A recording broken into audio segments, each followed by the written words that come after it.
আসসালামু আলাইকুম। আজ আমি আপনাদের সামনে একটি পিঠার রেসিপি নিয়ে হাজির হয়েছি। এই পিঠাটা কিন্তু দারুণ মজা। দেখেন আমি এখন কাঁচামরিচ আমার পেঁয়াজ ব্লেন্ডার করে নিচ্ছি। এ পর্যায়ে আমি চালের গুঁড়ো ভেজে নিয়েছি। যখন চালের গুঁড়ো গোটা গোটা না থাকে বা ভেজা ভেজা ভাব না থাকে সে পর্যন্ত আমি ভাজতে থাকবো। আমার চালের গুঁড়ো ভাজতেছি। এখন চালের গুঁড়ো আমার রেডি হয়ে গিয়েছে। হ্যাঁ, আমার চালের গুঁড়ো এখন পারফেক্ট হয়েছে পিঠার জন্য। এখন আমি কি করব, এ পর্যায়ে আমি আমার সেই আদা রসুন বাটা আগে থেকে ব্লেন্ড করেছিল সেগুলো দিব। তারপর আমি যে মরিচ এবং পেঁয়াজ ব্লেন্ড করলাম সেই মরিচ পেঁয়াজ দিব লঙ্কা গুঁড়ো, আর দিব হলুদের গুঁড়ো, দিব জিরার গুঁড়ো, দিব স্বাদ মতো লবণ, পানি দিয়ে ভালোভাবে মেখে নিব।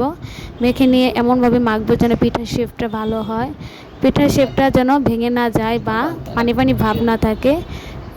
সে পানি ভাব না থাকে সেইভাবে আমি মেখে নেব, বা ততটুকুই আমি পরিমাণ মতো পানি দিব। আমার পিঠাটা কিন্তু তৈরি করেছে আমার শাশুড়ি। আমি এই পিঠা এত ভালোভাবে তৈরি করতে পারি না। আমার হাজব্যান্ড হচ্ছে বায়না ধরেছে এই পিঠাটা খাবে। সত্যি এই পিঠা কিন্তু খুবই মজা। সেই পিঠার কথা মনে হলে সেই আগের দিনের কথা মনে হয়, যখন স্কুলে পড়তাম, ছোট ছিলাম, তখন এই পিঠাগুলো যখন বাড়িতে বানাতো সত্যি এত মজা লাগতো কি আর বলবো। আমরা বাচ্চারা মিলে আমরা সেই পাতিল পিঠা বানাতাম। পাতিল পিঠা কখন হবে ওয়েট করতাম। যখনই পিঠাগুলো হতো সবাই মিলে দৌড়ে যে সেই পিঠাগুলো মজা করে খেতাম। আমি এখন পিঠা তৈরি করছি। এখন আমি শেপ তৈরি করছি। আপনারা যে কোনো শেপ দিতে পারবেন, সেটা আপনাদের ইচ্ছা। আমাদের এলাকায় এই শেপটা দেওয়া হয়, এখন আমি সেই শেপটাই দিচ্ছি।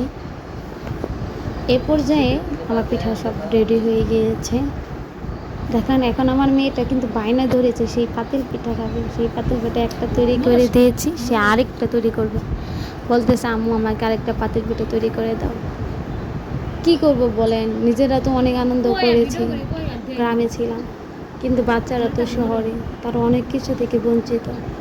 তাই তাদের একটু আনন্দ দিতে ট্রাই করি। এখন পাতিল পিঠাটা বানাচ্ছি, পাতিলের শেপ দিচ্ছি।